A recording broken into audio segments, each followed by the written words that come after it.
Hello, I'm Harvey Godwin Jr., and I'm here at the Lumbee Tribe Culture Center at the Lumbee Tribe Garden with Mr. Patrick Strickland, who is a program manager for LIHEAP at the tribe, and he's been doing a lot of things here recently in the last couple of years with elders, developing new elders programs, and also this year we've added an additional responsibility to Patrick is to help us with the garden.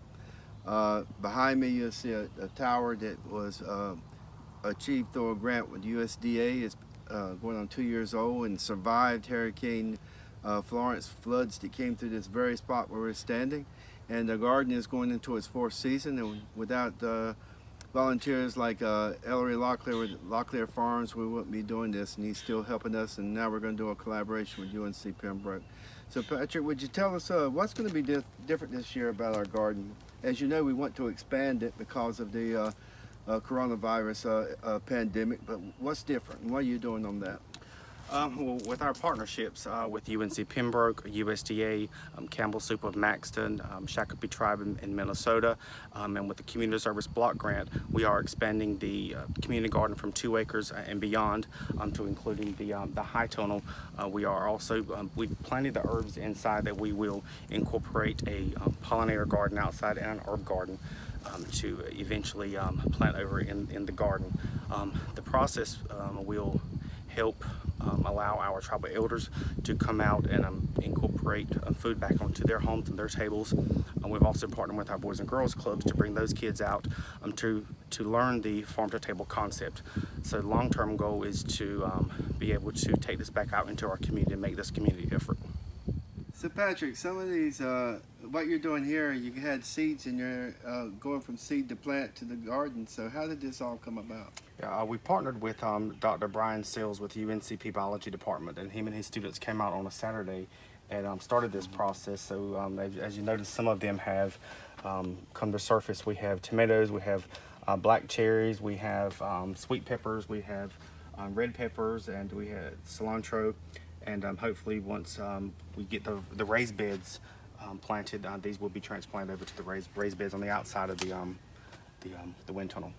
And this is just another great example of the collaborations we do at the tribe, because Ellery Locklear from Locklear Farms helped us start the garden 3 years ago, and he's still involved and will still help us with this project.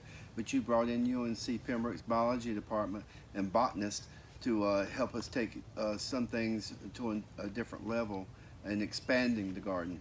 So these collaborations are so critical for us to be able to serve the Lumbee people. Yeah, none of this is impossible without partnerships, you're correct. And the long-term goal is for the community garden to provide to the entire tribal community and take it back to their households. Right. So our ancestors were farmers, a lot of them. I know both my grandparents were farmers, and I grew up on a farm like so many thousands of Lumbees did.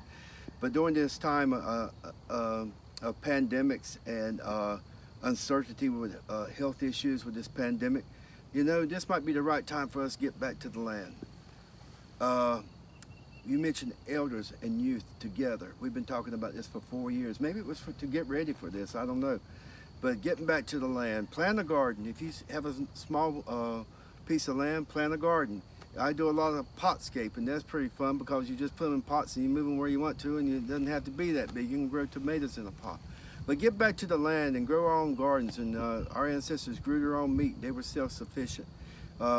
There's one thing about it, we can learn how to do this. We can do it for ancestral reasons, but I think where we are now, we should do it for survival reasons. You know, we've talked a lot of times about the Lumbee tribe being able to be self-sufficient, where no matter what happens in the United States or the world, that we can support ourselves and protect ourselves and nourish ourselves. And this garden is just an example of how the tribe is striving to do that. So God bless you, plant a garden, and God bless the United States of America.